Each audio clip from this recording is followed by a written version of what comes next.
இந்த ரிஸ்பால் என்கிற அந்த சவுலின் மறுமனையாட்டியுடைய 2 குமாரர் தான் அர்மோனியும் மோவிபேசேத்தும். இப்போ அந்த 5 பேர் அவ விட்டுட்டா ரிஸ்பால். இப்போ இறந்து போன தன்னுடைய பசங்க 2 டெட் பாடி மேலே இவள் என்ன பண்ணுறாள்னா ரெட்டுடுப்பை, அதாவது ஒரு சாக்கு, ஒரு துணியை எடுத்து பாறையிலே கட்டி அந்த டெட் பாடி மேலே மழை வந்தால் வர வரைக்கும் இந்த பறவைகள் வந்து உக்காருது.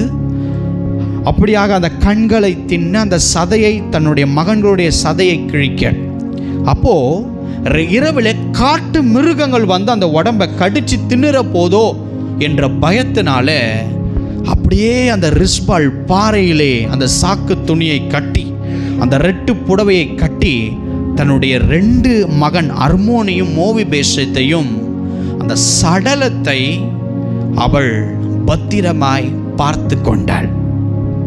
பாருங்க, அவங்க இறந்துட்டாங்க, அவன் திரும்பி வரப்போறதல்ல, நோ யூஸ். ஆனால் தேவ ஆவியானவர் எனக்கு காண்பித்தார், அந்த ரிஸ்பால் கெட்டவதான், துன்மார்க்க ஜீவியம். ஆனால் துன்மார்க்கமாய் வளர்ந்த தன் பிள்ளைகள் போதும், மரித்த போதும் அந்த பறவைகள் வந்து இறங்கக்கூடாது, காட்டு மிருகங்கள் வந்து தன் பிள்ளைகளை சேதப்படுத்திடக்கூடாதுன்னுட்டு அந்த சாக்கு துணியை வைத்து அப்படியாக மறைத்த அந்த டெட் பாடிஸு டீகம்போஸ் ஆகிற வரைக்கும் நான் பாதுகாப்பேன் ஒரு முடிவு எடுத்தார்.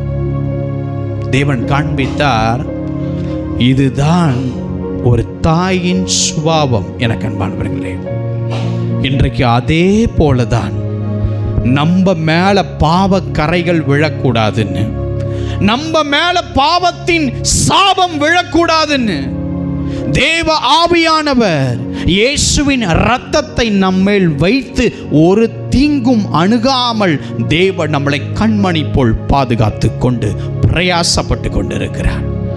அன்னைக்கு